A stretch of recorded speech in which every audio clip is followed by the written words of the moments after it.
Taxes are a vital feature of community living. How they are accrued and how they are disseminated can determine the health, the education, and the economic vitality of a neighborhood. Property taxes are not the end-all be-all, but if managed incorrectly, can unfairly burden low and moderate income homeowners, something prevalent today. Rpcan is in favor of a leadership that takes a fresh perspective on property tax reform, from their assessment to their distribution.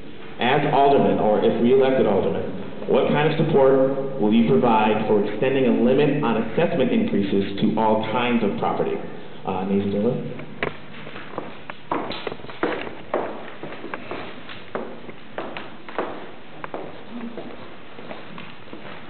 I'm not rich. I'm not rich. My husband, he's actually a Chicago police officer, and we are homeowners. Through the help of my parents, we were able to be in the same home that I grew up in. So we are property owners and homeowners now. And it is just extremely expensive, property taxes, and it is also just really disconcerting when people are beginning to get priced out of their homes because property taxes go up.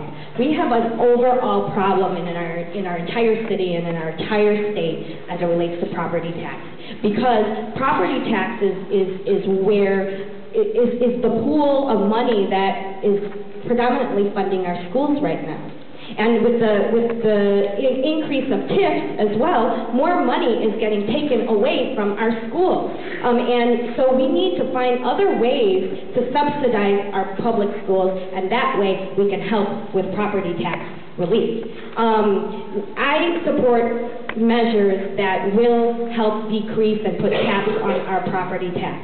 But what we know is that the city of Chicago has never done any type of study at all that really focuses on how to better spend our tax dollars in the city. Again, I just had that meeting with Ralph Martiri from the Center for Tax and Accountability, and the aldermen have not really pushed this agenda at all. It's a scary agenda because it's complete tax reform, and that's one of the things that I'd really like to see happen.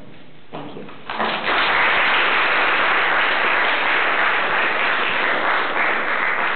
Mr. Brewer.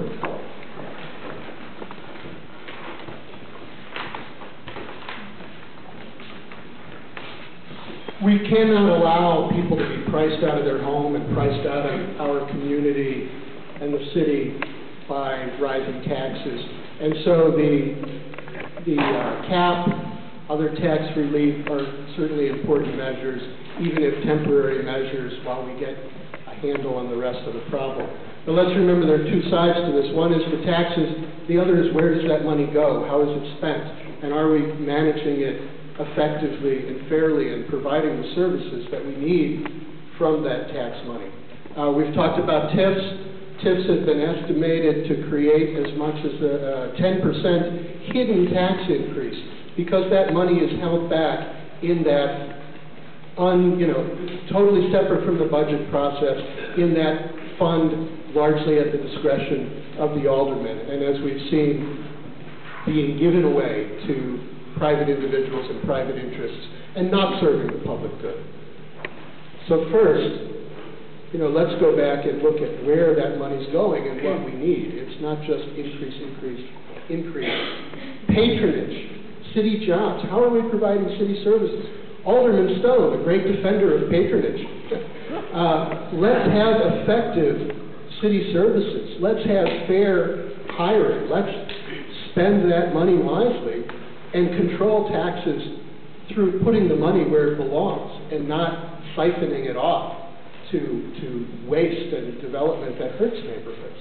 So yes, we must look at reinstating the cap, looking at the assessment process, looking at other kinds of tax relief, looking at reforming how we fund our schools so that that burden is not entirely on real estate tax.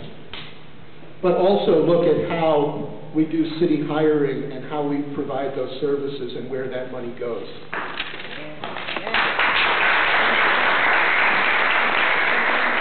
Mr. Gordon.